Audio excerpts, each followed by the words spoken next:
Hello hello friends.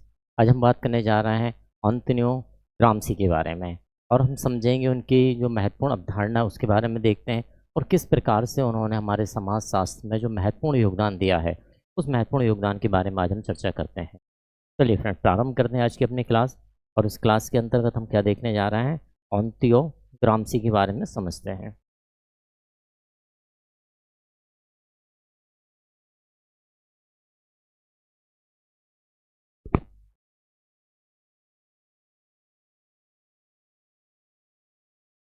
Gramsci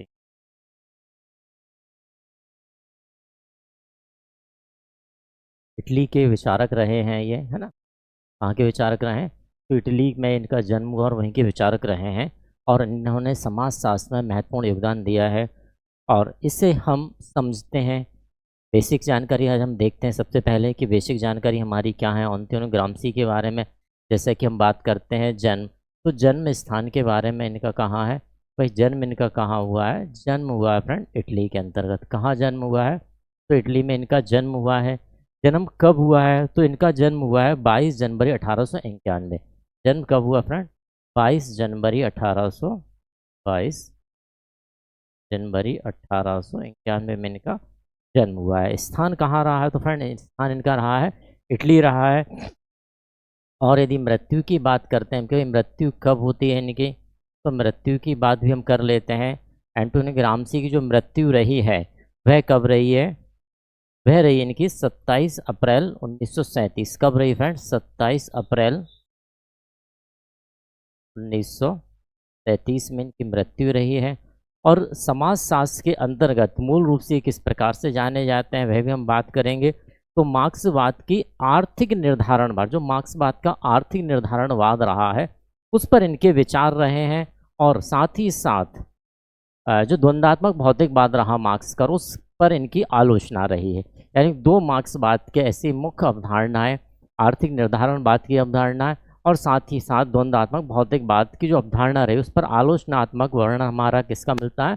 Antonio Gramsci का मिलता है। तो बात कर लेते हैं इनके क्या कह रहे हैं। मुख्य मार्क्स का आर्थिक निर्धारणवाद, मार्क्स के आर्थिक निर्धारणवाद, आर्थिक निर्धारणवाद और साथ ही साथ द्वंद्वात्मक भौतिकवाद की आलोचना। किसकी? द्वंद्वात्मक भौतिकवाद की आलोचना, भौतिकवाद की आलोचना, यह इनकी मुख्य रही है। इसी के आधार पर हम समझेंगे कि वास्तव में जो अंतोनियो ग्राम्सी के द्वारा मार्क्स का आर्थिक निर्धारणवाद बताया गया वो किस प्रकार से विश्लेषण किया गया है और साथ ही साथ द्वंद्वात्मक भौतिकवाद की जो आलोचना की गई है वह किस प्रकार से की गई। इसके लिए हमें मार्क्स के आर्थिक निर्धारणवाद का पता होना चाहिए कि मार्क्स का जो आर्थिक निर्धारणवाद रहा है वो क्या है, और साथ ही साथ द्वंद्वात्मक भौतिकवाद क्या रहा है मार्क्स का। तो आर्थिक निर्धारणवाद की जब हम बात करते हैं तो मार्क्स ने, जैसे कि हम देखते हैं कि मार्क्स के द्वारा वर्ग संघर्ष को लेके महत्वपूर्ण हमारा विश्लेषण मिलता है। वहीं पर उस आर्थिक निर्धारण यानी कि पूंजीवाद को लेकर मार्क्स ये कहते हैं कि जो आर्थिक निर्धारणवाद यानी कि जो पूंजीवाद में परिवर्तन आता है वही परिवर्तन समाज में अंततः आता है। क्या है? यानी कि यहाँ पर जो वर्ग में परिवर्तन आएगा, और कैसा परिवर्तन? आर्थिक आधारों पर जो परिवर्तन आता है उसी परिवर्तन के आधार पर हम देखते हैं कि समाज में परिवर्तन आता है। ये मार्क्स का क्या है? आर्थिक निर्धारणवाद। और द्वंद्वात्मक भौतिकवाद, मार्क्स ने भौतिक स्वरूपों को लेकर, मार्क्स के द्वारा जो भौतिक स्वरूप थे हमारे समाज के अंतर्गत, वर्ग, ठीक है, वर्ग संरचना और साथ ही साथ वर्ग संरचना से जो द्वंद्व उत्पन्न हो रहा है उसको मार्क्स का द्वंद्वात्मक भौतिकवाद कहा गया है। अब यहाँ पर हम इनकी आलोचना भी देखेंगे और साथ ही साथ देखें कि इन्होंने अंतोनियो ग्राम्सी के द्वारा किस प्रकार से इसका वर्णन किया गया है। चलिए बुक को देख लेते हैं कि अंतोनियो ग्राम्सी की जो महत्वपूर्ण पुस्तक रही वो क्या रही हैं। बुक की यदि हम बात करते हैं, ग्राम्सी की जो बुक्स हैं वो क्या क्या रही।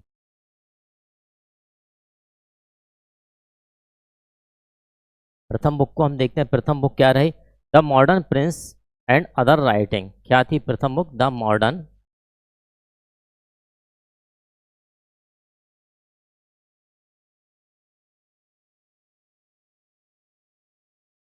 Princess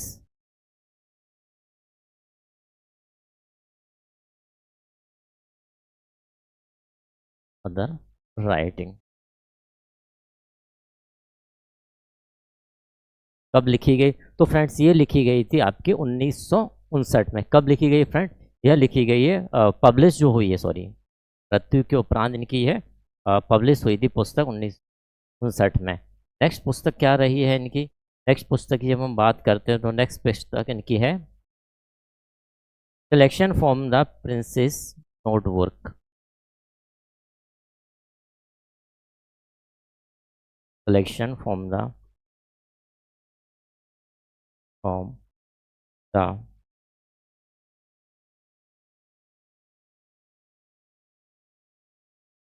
Persian notebook. यह इनकी महत्वपूर्ण पुस्तक रही है। और यह पुस्तक कब प्रकाशित हुई? तो यह पुस्तक जो प्रकाशित हुई वह हुई थी 1977 97 से 1977 में यह पुस्तक इनकी प्रकाशित हुई थी। अब इस पुस्तकों के अंतर्गत इनका क्या विश्लेषण रहा है, हम बात करें तो इनकी जो अवधारणा है, यदि हम अवधारणा की बात करते हैं, इनके द्वारा क्या अवधारणा रही?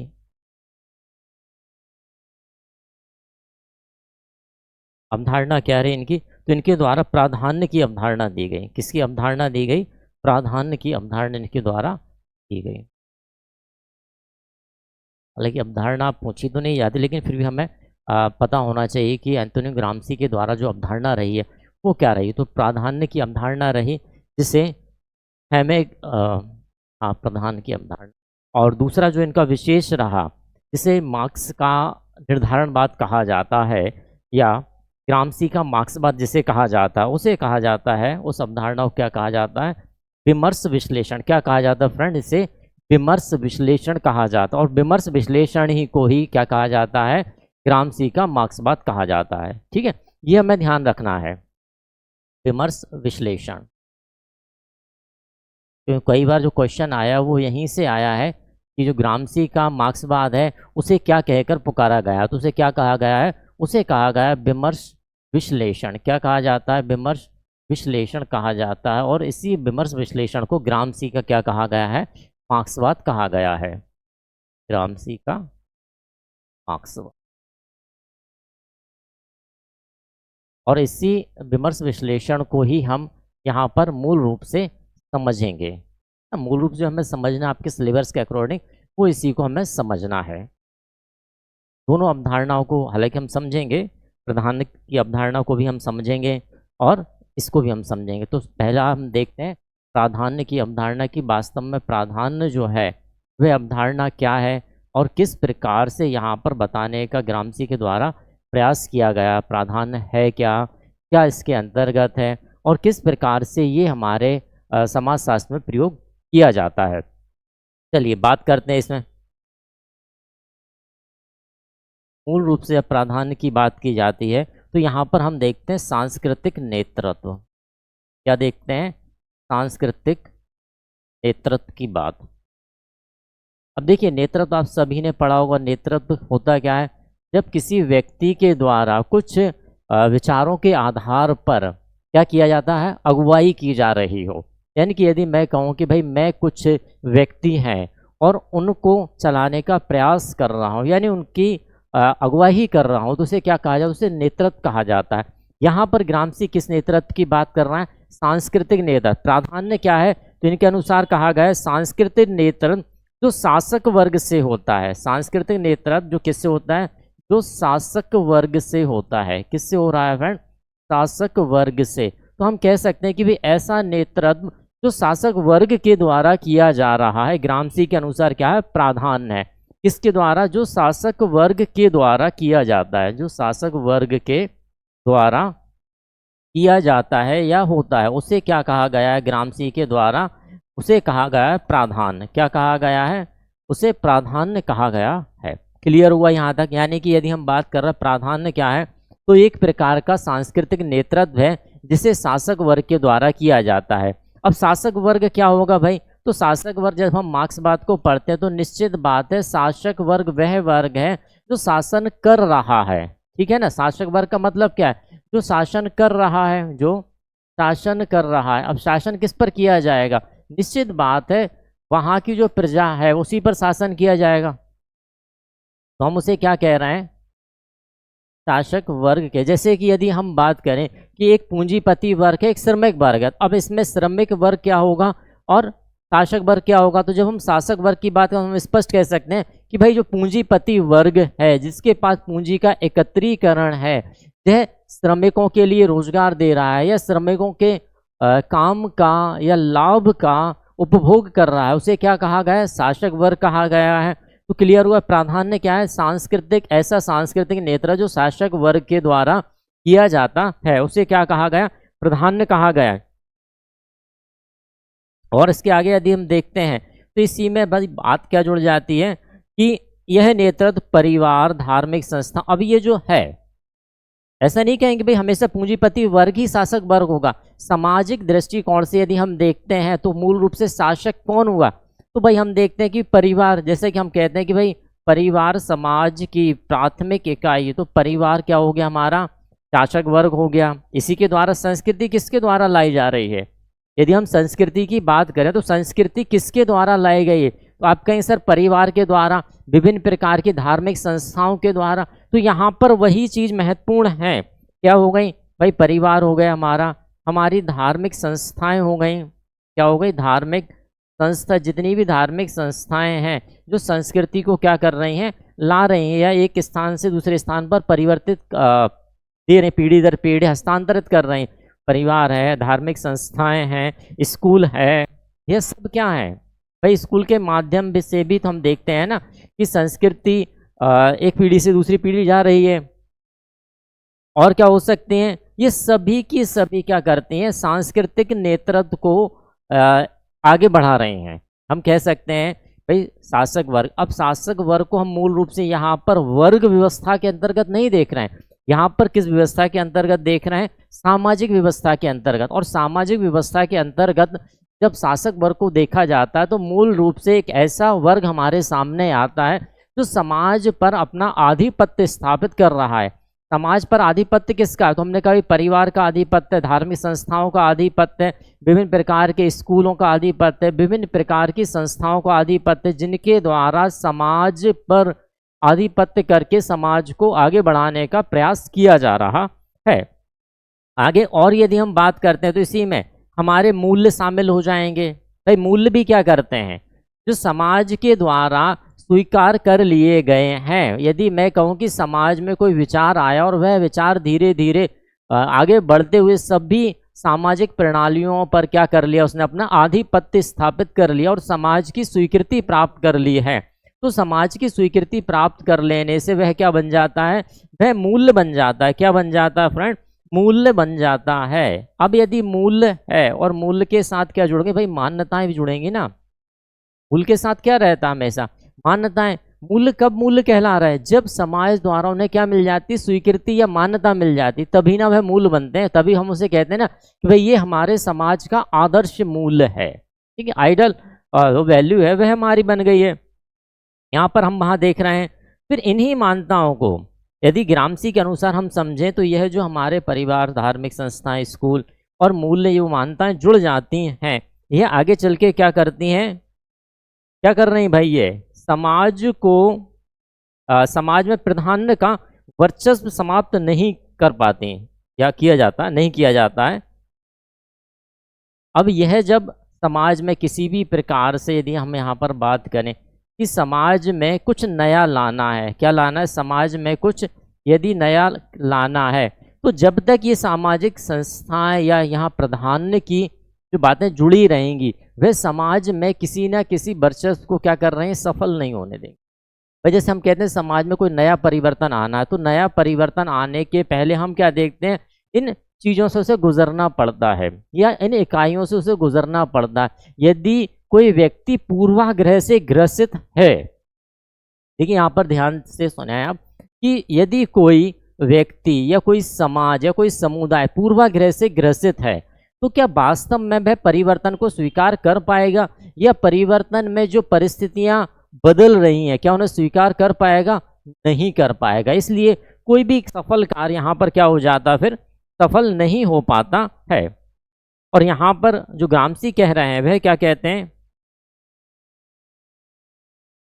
इनका कहना रहा है कि मात्र आर्थिक आधार पर, कौन से, मात्र आर्थिक आधार पर, जैसे कि प्रारंभ में हमने क्या देखा भाई, आर्थिक चीजों के आधार पर, चाहे हम मार्क्सवाद को देखें वहां भी यही बताया कि आर्थिक आधारों पर परिवर्तन हो रहे हैं, तो निश्चित बात है समाज में परिवर्तन होगा। लेकिन ग्रामसी कह रहे हैं कि मात्र आर्थिक आधार पर समाजवाद की स्थापना संभव नहीं है। मात्र आर्थिक आधार पर, आर्थिक आधार पर समाजवाद की, किसकी, समाजवाद की स्थापना, समाजवाद की स्थापना संभव नहीं। भाई ग्रामसी का कहना क्या रहा है कि यदि आप सिर्फ यह बात कर रहे हैं, जैसे कि मार्क्सवाद के द्वारा जो कहा गया है, मार्क्सवादी प्रक्रिया हमने क्या देखा कि आर्थिक आधार पर हम समाज को दो वर्गों में रख लेते हैं, एक वर्ग जो श्रमिक वर्ग है, दूसरा वर्ग जो पूंजी वर्ग है, या इस प्रकार कहा है कि एक शासक वर्ग है और दूसरा शोषित वर्ग है। तो यहाँ पर ग्रामसी का कहना है कि मात्र आर्थिक आधारों पर समाजवाद, समाजवाद की जो स्थापना है वह संभव नहीं। किसका कहना है भाई, ये ग्रामसी का कहना यहाँ पर रहा है। क्लियर यहाँ तक। यानी अब क्यों नहीं है, तो यदि हम सिर्फ आर्थिक आधार देखें, मैं कह रहा हूँ कि भाई यहाँ पर यदि कोई समाज है, हम देखते हैं ना कि समाज के अंतर्गत जितनी भी प्रक्रियाएं हैं यह मात्र आर्थिक आधार पर आश्रित नहीं है ना, कि हमने कहा कि भाई आर्थिक आधार में कोई परिवर्तन कर दिया जाए तो निश्चित रूप से आप समाजवाद की स्थापना कर लेंगे, नहीं कर सकते, क्योंकि समाज में भाई धार्मिक चीज़ें भी हैं। हमारे समाज के अंतर्गत हम क्या देखते हैं कि हमारे पास धार्मिक चीज़ें हैं, हमारे पास सांस्कृतिक, है ना, सांस्कृतिक है, हमारे पास मनोवैज्ञानिक हैं। तो इनके आधार पर इन सभी क्रियाओं से हमें क्या गुजरना पड़ता है, किसी भी नए परिवर्तन को लाने के लिए इन सभी स्तर पर गुजरना पड़ेगा। और जब तक यहाँ पर समानता नहीं आएगी तो समाजवाद की स्थापना क्या हो सकती है। समाजवाद की स्थिति क्या है, जैसे कि मार्क्स कहते हैं, मार्क्स साम्यवाद की बात करते हैं, मार्क्स क्या कहते हैं, साम्यवाद की बात करते हैं कि भाई जो हमारा पूंजीपति वर्ग है, जो हमारा श्रमिक वर्ग, इन दोनों में एक समय आएगा जब क्रांति होगी और क्रांति के उपरांत एक ऐसे वर्ग हमारे समक्ष प्रस्तुत होगा जो सबके लिए समान होगा।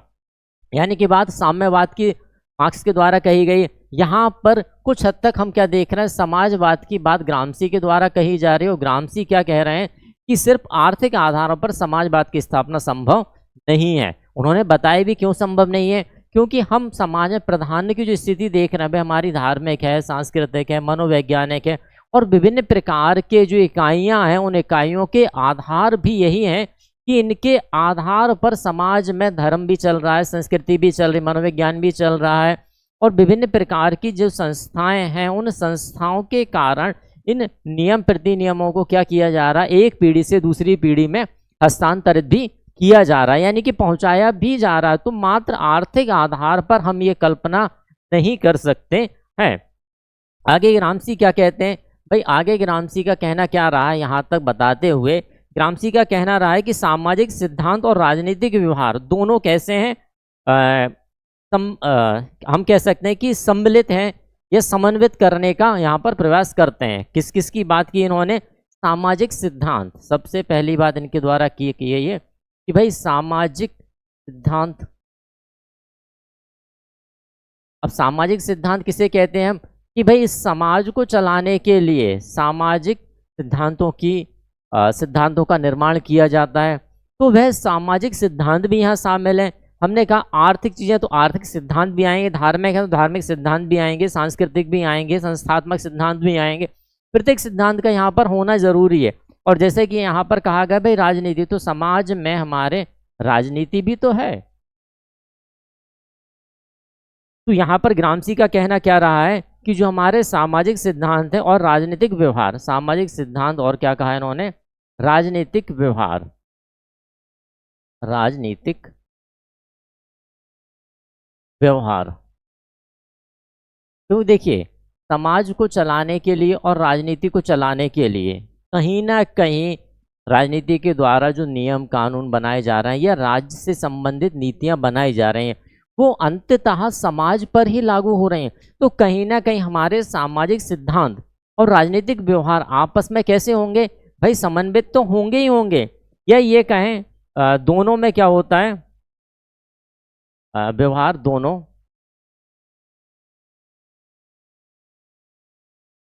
संभावित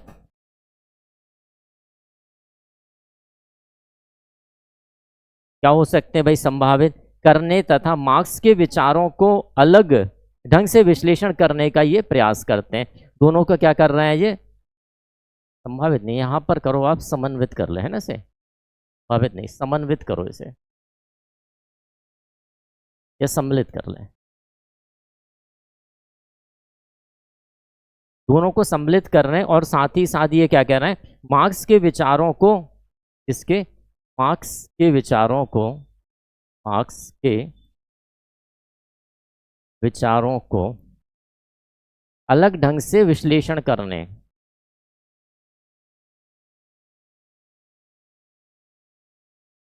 ढंग से विश्लेषण।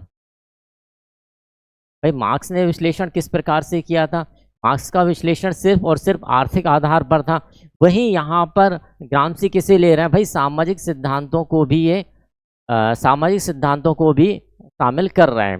मार्क्स क्या कहते थे कि भाई राजनीति में जो नीतियां बनी वह आर्थिक आधार पर संपन्न है और उन नीतियों के आधार पर समाज में परिवर्तन हो रहा है। वहीं ग्राम्सी के द्वारा क्या कहा गया कि भाई मैंने सामाजिक सिद्धांत भी लिए और राजनीतिक व्यवहार लिए और दोनों को सम्मिलित किया। सम्मिलित करने के बाद मार्क्स का विचार लिए, मार्क्स के विचार पूर्णतः आर्थिक आधार पर थे। उन विचारों को लेकर मैं अपना प्रस्तुतिकरण दे रहा हूं।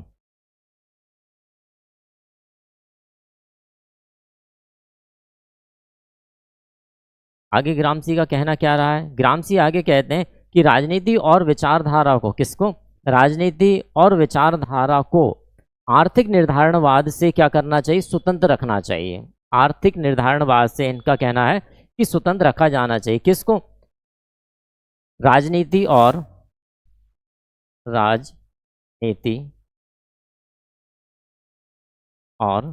विचारधारा को, विचारधारा को आर्थिक निर्धारणवाद से, किससे, आर्थिक निर्धारणवाद, आर्थिक निर्धारणवाद से अलग या स्वतंत्र रखा जाना चाहिए। आर्थिक निर्धारणवाद से क्या रखा जाना चाहिए, स्वतंत्र रखा जाना चाहिए। किसका कहना भाई, ये ग्राम्सी का कहना है। देखिए यहाँ पर जो भी अपन वार्तालाप कर रहे हैं वह किसके अनुसार है, ग्राम्सी के अनुसार ही हम बात कर रहे हैं। अब यहाँ पर जिस प्रकार हम देखते हैं कि राजनीति एक अलग है, विचारधारा एक अलग। विचारधारा मूल रूप से कहाँ से निर्मित हो रही है, हमारे समाज से हो रही है।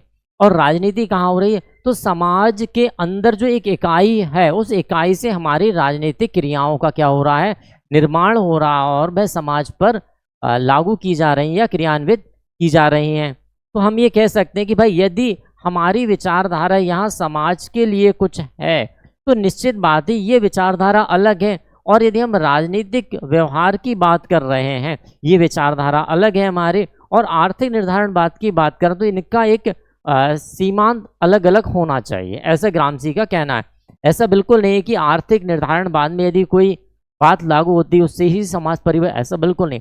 भाई मैंने कहा कि यदि किसी फैक्ट्री में कोई प्रोडक्ट आया, ठीक है ना, कोई प्रोडक्ट बन के निर्मित होता है और उस प्रोडक्ट को यदि समाज नकारात्मक विचारधारा रख लेता है तो हम क्या कहेंगे कि समाज की विचारधारा उस वस्तु को लेके या उस प्रोडक्ट को लेकर कैसी हो गई है, नकारात्मक हो चुकी। और नकारात्मक हो चुकी तो यह यहाँ की क्या है, विचारधारा। लेकिन फैक्ट्री के लिए यानी कि आर्थिक आधारों पर वह प्रोडक्ट में कीमत भी है, मूल्य भी है और प्लस उसमें बना भी है और बनने के बाद एक मूल्य का निर्धारण भी हुआ है। इन आधार पर उस प्रोडक्ट को बिकना चाहिए। लेकिन समाज ने यदि अपनी विचारधारा बना ली कि भाई ये प्रोडक्ट है, जैसे कि आप कई बार देखते हैं कुछ ऐसे प्रोडक्ट का निर्माण भी हो जाता है जो समाज में आने के उपरांत उसे क्या कर दिया जाता है, बॉयकॉट कर दिया जाता है, यानी उसका मनाही कर दिया कि भाई ये प्रोडक्ट समाज के लिए क्या है, हानिकारक। तो विचारधारा बन जाती है। तो इनका कहना है यह कि इसको और सामाजिक विचारधारा को दोनों को अलग रखना चाहिए। जैसे कि अपन कहते हैं ना कि एक व्यक्तिगत हित और एक सामूहिक हित, भाई व्यक्तिगत हित आपका अलग है और आप किसी समूह के सदस्य हैं, तो एक सामूहिक हित अलग हो जाता है। जब आप सामूहिक हित को ध्यान में रखकर कार्य करते हैं तो निश्चित है एक समय के उपरांत आपका जो व्यक्तिगत हित है वह पूर्ण हो ही जाएगा। लेकिन आप यदि मात्र व्यक्तिगत हित को लेके बात कर रहे हैं तो निश्चित बात है आप उनमें सामूहिक हित की क्या कर देते हैं, अवहेलना कर देते हैं। वहां पर आपको जो समूह बनाया गया उस समूह हित की प्राप्ति संभव नहीं हो पाती है। आगे ग्रामसी क्या कहते हैं, भाई ग्रामसी का आगे कहना रहा है, ग्रामसी आगे इसी को समझाते हुए कहते हैं कि भाई यदि इन हितों की बात जब आप कर रहे हैं तो यहाँ पर प्रत्येक आधार पर समाज में क्या है, समाज में मूल रूप से इनका देखने का जो नजरिया रहा है वो पुरुष वर्ग और स्त्री वर्ग दोनों की विचारधाराएं अलग हैं, दोनों की उपयोगिताएं अलग हैं। कहते हैं ना कि भाई यदि आप स्त्री की कुछ बात कर रहे हैं, स्त्री की उपयोगिता की यदि बात कर रहे हैं तो निश्चित बात है स्त्री की जो उपयोगिताएं रहेंगी वह क्या रहेंगी, वो इसलिए पुरुष वर्ग से अलग रहेंगी। भाई पुरुष की आवश्यकता अलग है और स्त्री की आवश्यकता अलग है। जब दोनों की अलग अलग अलग आवश्यकताएं हैं तो ये क्या इनके व्यक्तिगत आधार पर है। लेकिन यदि जब आप परिवार की बात करते हैं, भाई अब मैंने बात किसकी की, कि परिवार की बात, और परिवार का आशय क्या है कि पति पत्नी और उनके बच्चे है परिवार का। जब आप एक बड़े उद्देश्य की बात कर रहे हैं तो निश्चित बात है फिर आप यहाँ पर अपने व्यक्तिगत हितों को क्या करना पड़ता है, हटाना पड़ता है। ठीक है ना, चलिए आगे बात करते हैं।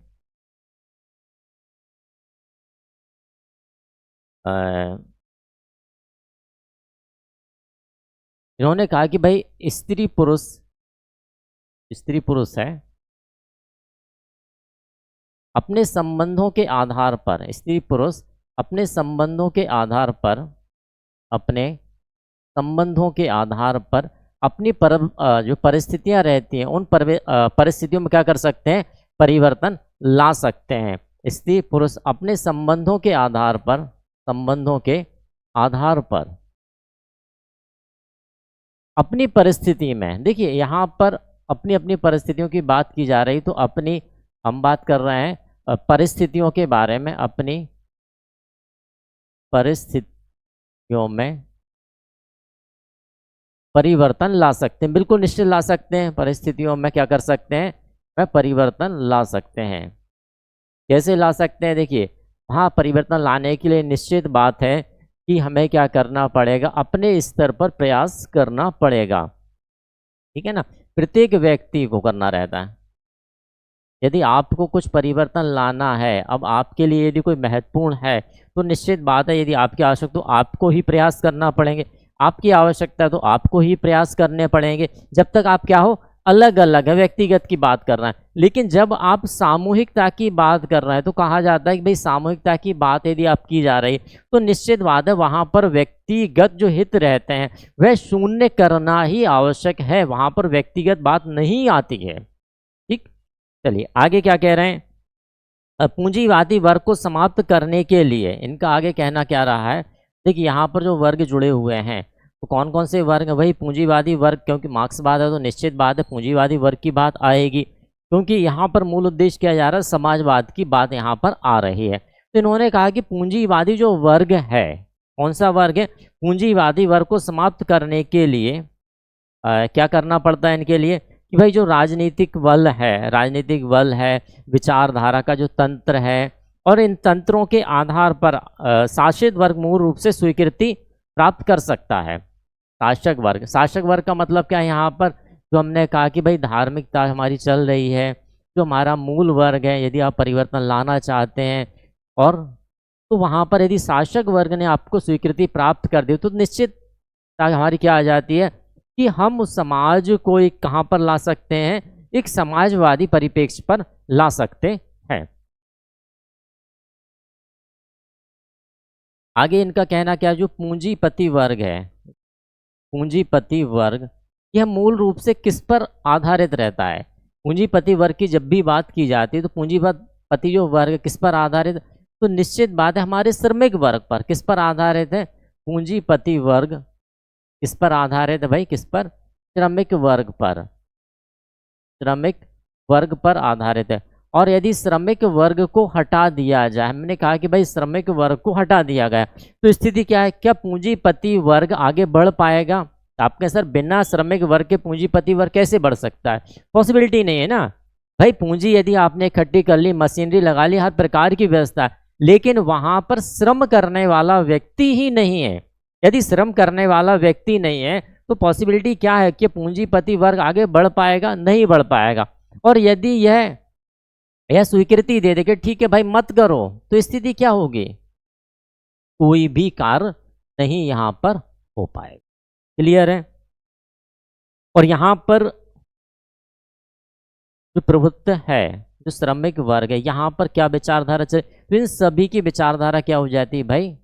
जो विचारधारा बनती है यहाँ पर, यह विचारधारा एक हो जाती, क्योंकि यह जो श्रमिक वर्ग है किसके प्रभुत्व में काम कर रहा है? यह विचारधारा के प्रभुत्व में काम करता है। हम देखते हैं ना कि यदि इस वर्ग को ध्यान से देखें तो पूंजीपति वर्ग में यदि एक व्यक्ति है तो इसके सापेक्ष में जो हमारा श्रमिक वर्ग बनता है, श्रमिक वर्ग में क्या होगा? श्रमिक वर्ग में हो सकता है यहाँ पर 100 व्यक्ति हैं, हो सकता है 1000 व्यक्ति या और भी ज़्यादा हो सकते हैं। तो यहाँ पर विचारधारा का जो प्रभुत्व रहेगा वह क्या रहेगा? ज़्यादा रहेगा। क्लियर है? तो यह जो श्रमिक वर्ग चल रहा है वो किसके आधार पर चल रहा है भाई? वो विचारधारा के प्रभुत्व में चल रहा है। और यह जो वर्ग चल रहा है किसके प्रभुत्व में चल रहा है?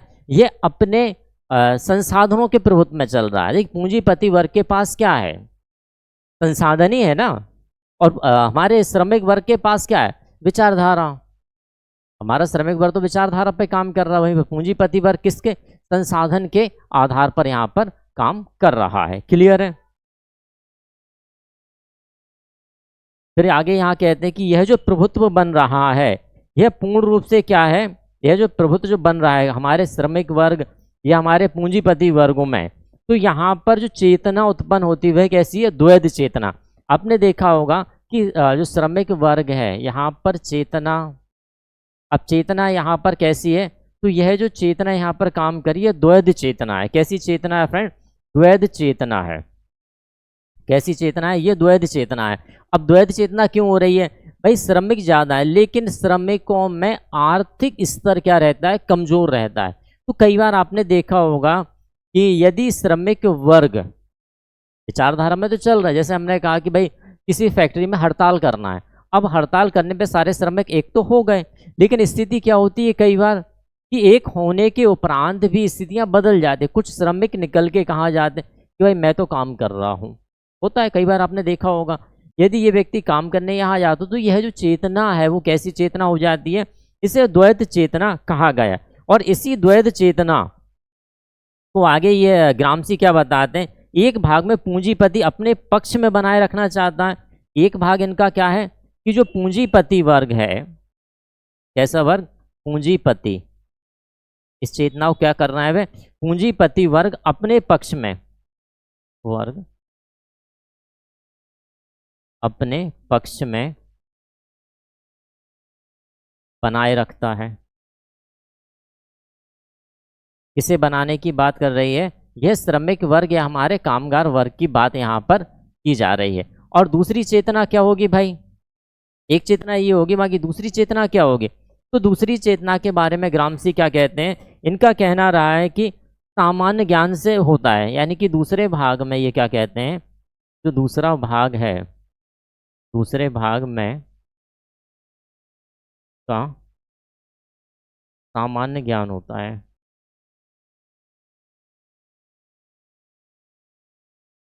क्या होता है दूसरे भाग में? एक भाग में से पूंजीपति वर्ग ने क्या किया, उस श्रमिकों को रख लिया कि भाई ये श्रमिक क्या है, ये श्रमिक हमारे हैं, भाई हमने रख लिया। अब दूसरे भाग में उनका कहना क्या रहा है कि उनका सामान्य, अरे ऐसा तो नहीं कि ये श्रमिक बदल जाए। सोचता नहीं कि नहीं सोचता व्यक्ति?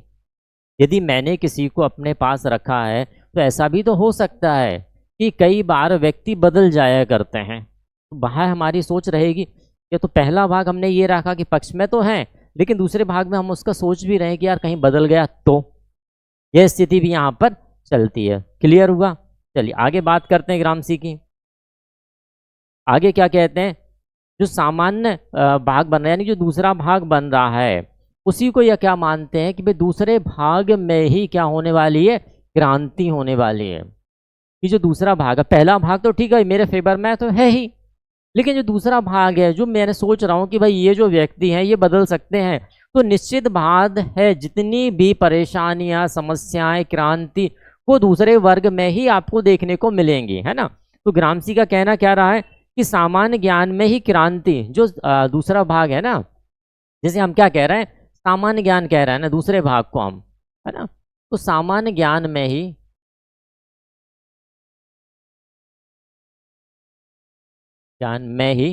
क्रांति का बीजारोपण होता है। किसका? क्रांति का क्या होता है भाई? बीजारोपण होता है। यह क्वेश्चन भी आ चुका है कि भाई ग्रामसी के अनुसार किस में क्रांति का बीजारोपण होता है। तो ध्यान रखना, हमें सामान्य ज्ञान का जो भाग बता रहा है उसी में क्या होता है भाई? बीजारोपण होता है। या ये कह सकते हैं कि क्रांति का जो आगाज होने वाला है, क्रांति का जो प्रारंभ होने वाला है वो कहाँ होने वाला है? तो सामान्य ज्ञान, यानी कि दूसरी जो चेतना बन रही द्वैत चेतना के अंतर्गत, उस चेतना के अंतर्गत ही हमारा क्या होने वाला है? क्रांति होने वाली है। Clear friend? चलिए आगे बात करते हैं। आगे ये कहते हैं कि समाज में अधिक क्रांति होगी, तो निश्चित बात है क्रांति होने के बाद क्या होने वाला है। जैसे कि आप देख सकते हैं कि क्रांति को हम कहाँ पढ़ते हैं, आपको पता होगा कि सामाजिक परिवर्तन की जब भी प्रक्रियाओं की बात की जाती है, किसकी? सामाजिक परिवर्तन की प्रक्रिया, है ना। इसकी बात कर रहे हैं हम।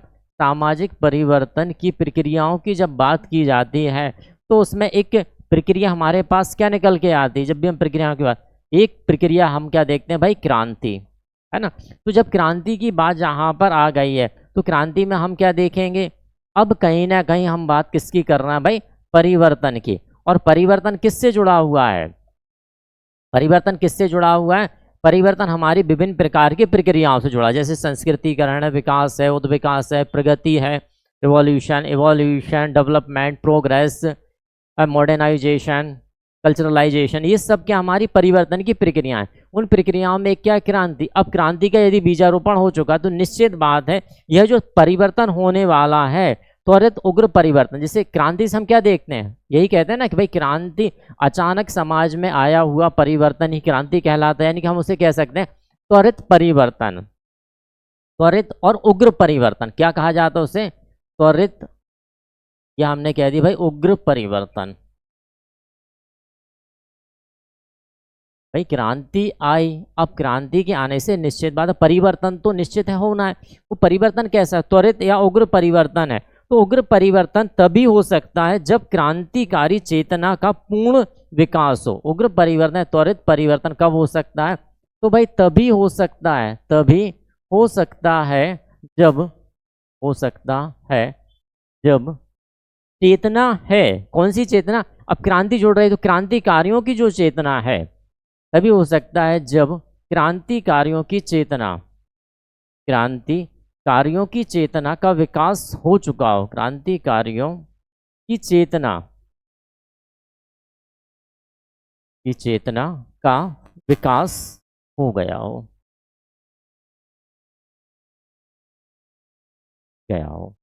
तभी संभव है ना। जिस प्रकार आप किसी भी क्रांति को जब पढ़ते हैं तो वहां पर हम एक चीज जरूर देखते हैं कि तात्कालिक कारण और एक प्रारब्ध वाले कार्य देखते हैं ना। कोई भी क्रांति जब प्रारंभ होती है तो उसके पीछे कुछ कारण ऐसे होते हैं जो ज्वलंत कारण होते हैं, यानी तुरंत आए और तभी आक्रोश हुआ, जन संग्रह हुआ, और जन संग्रह के कारण वह किसमें परिवर्तित हो गया? हमारा क्रांति में परिवर्तन हुआ। और क्रांति में जैसे परिवर्तन होता है तो हम क्या देखते हैं? समाज में परिवर्तन देखते हैं। तो यहाँ पर ग्रामसी का कहना है कि जब सामाजिक परिवर्तन की बात आती है और खासकर जब क्रांति की बात आती है तो उसमें व्यक्ति की जो चेतना है वह चेतना कैसी होनी चाहिए? विकास, यानी विकसित हो चुकी होनी चाहिए। ऐसा नहीं भाई क्रांति करना है और क्रांति करें या ना करें, वो करें या ना करें वाली स्थिति नहीं है। जैसे कि आपने देखा होगा 1857 क्रांति में जो एक नारा था कि करो या मरो, सॉरी 1942 क्रांति में क्या नारा था महात्मा गांधी के द्वारा? दे करो या मरो। तो सारा का सारा जन समूह क्या होगा? संगठित हो गया और उन्होंने कि करो या मरो। भाई जीना किसका है और मरना कैसे? है ना, मौत तो निश्चित है, आनी है, कुछ करके आ जाए। ठीक, आगे यह क्या कहते हैं, तो भाई यहाँ पर इन्होंने कहा कि ये जो वर्ग चेतना है, यह वर्ग चेतना महत्वपूर्ण। अब जब वर्ग चेतना महत्वपूर्ण है तो इसमें आगे यह कहते हैं इसके लिए दल की भूमिका महत्वपूर्ण है। आगे इनका कहना क्या रहा कि भाई ठीक है, आपने क्रांति का बीजारोपण हो गया, चेतना का विकास हो गया, लेकिन इसके साथ साथ दल की भूमिका क्या है, जो आपने यहाँ दल बनाया, तो दल की भूमिका को ये क्या मानते हैं, महत्वपूर्ण मानते हैं। दल की भूमिका महत्वपूर्ण है। अब यहाँ पर भूमिका कैसी है, महत्वपूर्ण। यदि दल की, जैसे मैंने कहा ना कि हमने नेतृत्व की बात की है, तो नेतृत्व किसका करेगा, व्यक्ति, दल का करेगा ना। तो दल की जो व्यक्ति है, जो क्रांतिकारी है, वो बाके में ही आगे क्रांति करना चाह रहा है कि नहीं करना चाह रहा है, कैसे करेंगे, है ना। तो यहाँ पर बात की गई कि भाई दल जो बनाया गया उसकी दल की भूमिका भी यहाँ पर ग्रामसी के द्वारा महत्वपूर्ण बताई गई है। क्योंकि यदि आपको समाजवाद स्थापित करना है, क्रांति करना है, तो निश्चित बात है क्रांति का बीजारोपण होगा, और बीजारोपण के साथ साथ फिर चेतना सबकी एक होनी चाहिए, और चेतना के साथ साथ भाई जो दल बनाया गया उस दल का नेतृत्व करने के लिए उस दल की भूमिका महत्वपूर्ण होगी क्या नहीं होगी। वो चीज भी किसके द्वारा बताई, तो भाई ग्रामसी के द्वारा बताई गई है।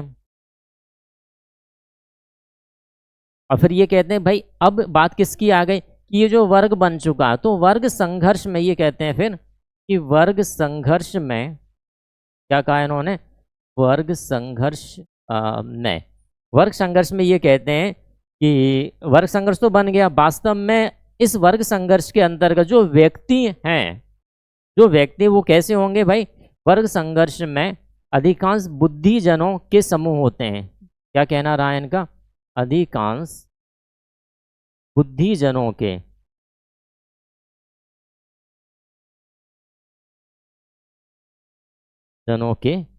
समूह होते हैं, समूह होते हैं। भाई बुद्धिजनों के समूह क्यों, क्योंकि देखिए यदि मैंने कहा कि भाई एक मूर्ख व्यक्ति है, जो जिसके पास सोचने समझने की क्षमता ही नहीं है, वो क्या वाकई में संघर्ष में उतर सकता है, बिल्कुल नहीं उतरा है। जिस प्रकार मैं कहता हूं ना कि यदि आप किसी की पीठ पर ही चलकर जीवन जीना चाहते हैं तो आप संघर्ष कर ही नहीं सकते। फिर तो यही रहेगा ना, हम किसी के पीठ पिट्ठू बने हैं तो जिंदगी भर बने ही रहेंगे। क्योंकि जैसे आप पीठ से उतरेंगे तो निश्चित बात है आपको चलना पड़ेगा, समस्या झेलनी पड़ेंगी, उनका सामना करना पड़ेगा।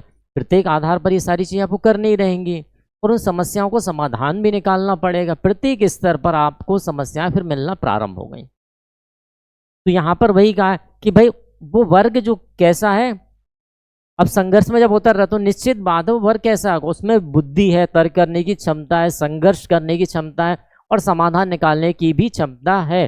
तभी यह वर्ग क्या किस में आएगा भाई, वर्ग किस में आने वाला है, संघर्ष में आने वाला है। यदि यह चीज नहीं है तो वर्ग संघर्ष में कैसे आ सकता है, आएगा ही नहीं। ठीक, चलिए आगे क्या कहना रहा है, आगे ग्रामसी कहते हैं कि जो वर्ग संघर्ष है, आगे ग्रामसी का कहना रहा है, ग्रामसी के अनुसार वर्ग संघर्ष, इनका आगे कहना कि जो वर्ग संघर्ष अब हो रहा है, वर्ग संघर्ष को ये क्या मानते हैं ग्रामसी, ये कहते हैं बुनियादी संघर्ष नहीं है। इनके अनुसार क्या है, ग्रामसी के अनुसार जो वर्ग संघर्ष बुनियादी संघर्ष नहीं है। क्या कहा है इन्होंने कि वर्ग संघर्ष बुनियादी संघर्ष नहीं है।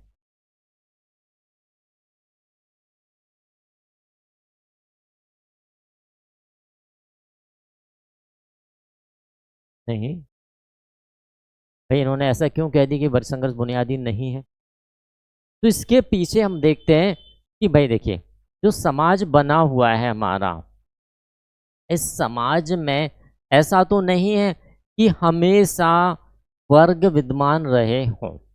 देखिए यदि आप कहें कि भाई कार्ल मार्क्स के अनुसार वर्ग रहते हैं, या मैक्स वेबर के अनुसार, या अगस्त काम्ट के अनुसार, या दुर्खीम के अनुसार, तो देखिए सभी जो हमारे विचारक रहते हैं उनका देखने का नज़रिया, उनका पर्सपेक्टिव अलग है ना, पर्सपेक्टिव अलग है। यदि कोई व्यक्ति जब समाजवाद की बात कर रहा है, किसकी बात, समाज में किसकी बात की जा रही है, समाजवाद की, है ना। और जब समाजवाद की बात की जा रही तो निश्चित बात है समाजवाद की स्थिति क्या है, सभी समान या एक रूप, यही बात कही ना, सभी समान। और सभी जब समान है तो वर्ग कैसे आएगा। और पहले यदि प्रारंभिक दौर देखा जाए, आलिम काल का दौर देखा जाए, तो वहां की स्थिति क्या थी, मात्र आवश्यकता क्या थी भाई, भोजन की आवश्यकता, भोजन की पूर्ति हो गई, बस यही चीज रहती। तो सबके लिए संसाधन खुले हुए थे, सभी व्यक्ति क्या करते थे, एक समानता के आधार। वर्ग कहाँ था। इसलिए इन्होंने कहा है कि जो वर्ग संघर्ष, जब वर्ग ही नहीं होगा तो संघर्ष कैसे होगा। धीरे धीरे धीरे धीरे क्या हुआ, संघर्ष बढ़ा। यदि मैं कहूं कि आप घर में क्या हो भाई, आप घर में अकेले हो, ये पूरा घर आपका है, ठीक है ना, तो किससे संघर्ष करोगे, कोई है संघर्ष करने के लिए, कोई नहीं।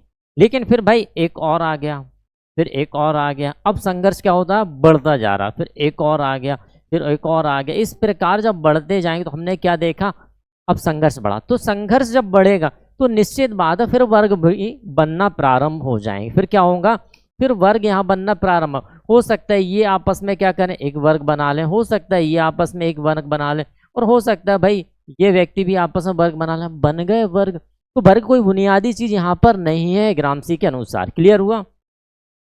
चलिए आगे बात क्या कहते हैं ग्रामसी,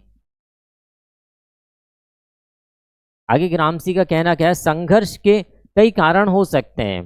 भाई अब संघर्ष यहाँ हमने क्या कहा, सिर्फ आवश्यकताओं को लिया है ना हमने, ये क्या कहते हैं, संघर्ष है। यहां लिख लेते हैं अपन, संघर्ष के कई कारण हो सकते हैं। आवश्यक थोड़ी ना कि भाई एक ही कारण से आप हमेशा संघर्ष करते रहें, संघर्ष के और भी कई कारण हो सकते हैं।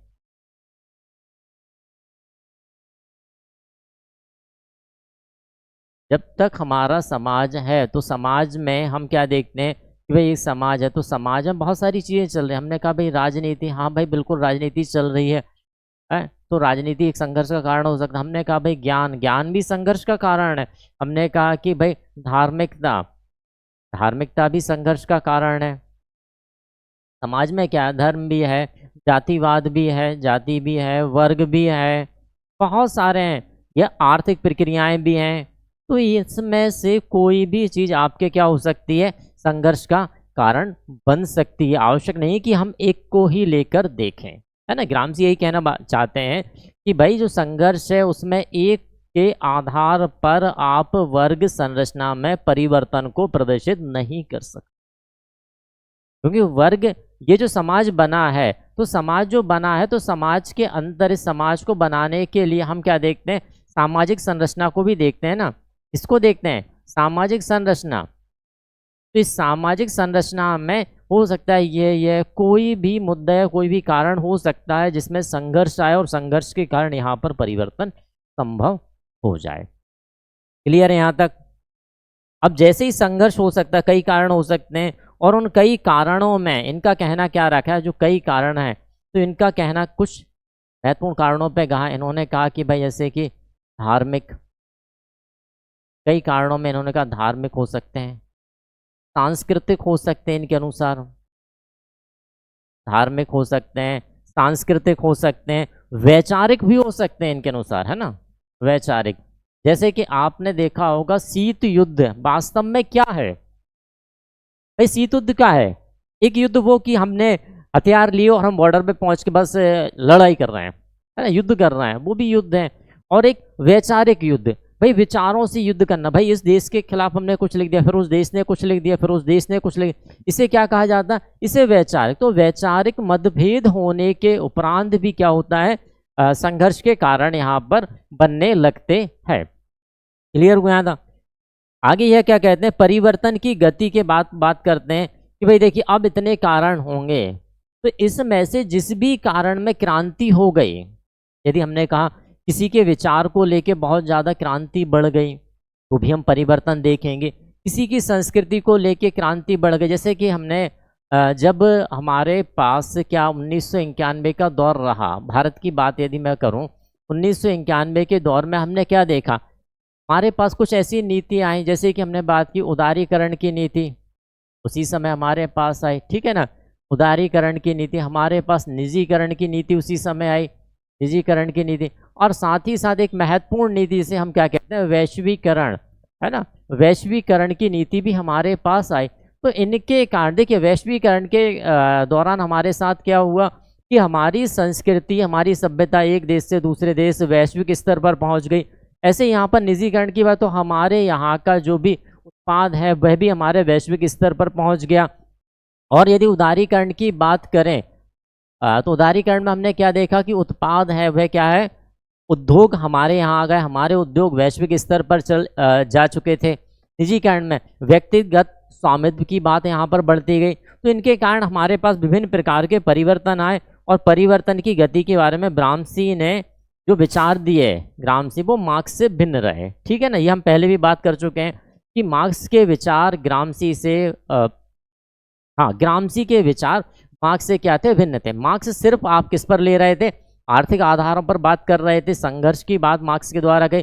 वहीं पर ग्रामसी के द्वारा क्या कहा गया कि भाई आर्थिक निर्धारणवाद मात्र नहीं है परिवर्तन के लिए। ठीक है ना, तो यहाँ पर यदि हम ग्रामसी को मूलतः देखें, इन सभी को सोचते हुए ग्रामसी की सोच क्या रही हमारे सामने कि भाई समाज को ले रहे हैं, अब समाज को ले रहे हैं तो निश्चित था मानवतावादी। तो ग्रामसी के बारे में ये कहा जाता है कि ग्रामसी किस प्रकार के विचारक रहे, तो भाई ग्रामसी मानवतावादी विचारक के रूप में भी देखे जाते हैं। ग्रामसी मूलतः क्या हो जाते हैं, ग्रामसी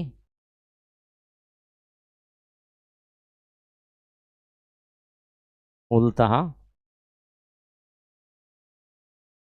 मानवतावादी विचारक।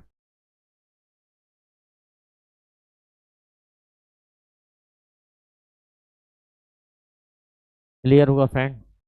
तो यही है ग्रामसी का महत्वपूर्ण, है ना, यानी कि ग्रामसी का जो परिप्रेक्ष्य रहा वो कैसा रहा, मूलतः मानवतावाद। वहीं यदि हम मार्क्स की बात करें तो उनका आर्थिक निर्धारण बात का रहा, मैक्स वेबर का करें तो उनका भी आर्थिक निर्धारण बात रहा। और मानवतावादी में यदि हम बात करते हैं तो हम यहाँ पर जोड़ सकते हैं अगस्त कांट को, परिवर्तन के रूप में उनका भी जो परिप्रेक्ष्य रहा, ह्यूमैनिटी जो पुस्तक के अंतर्गत, वो भी परिप्रेक्ष्य कैसा रहता है, वो भी कहीं ना कहीं मानवतावादी रहा। तो फ्रेंड आई होप आप सभी के लिए क्लास पसंद आई। वीडियो पसंद आती है तो ज़्यादा से ज़्यादा शेयर करें, चैनल को सब्सक्राइब करें, और हमसे जुड़ने के लिए आप हमारे चैनल सब्सक्राइब करें ताकि आपको हमारे नोटिफिकेशन सबसे पहले मिले। किसी भी प्रकार के डाउट में आप हमारे ऐप को इंस्टॉल कर सकते हैं, हमें कमेंट्स कर सकते हैं, जो भी डाउट है मैं बिल्कुल डाउट देखता हूँ और आपको जवाब भी देते हैं। थैंक्स।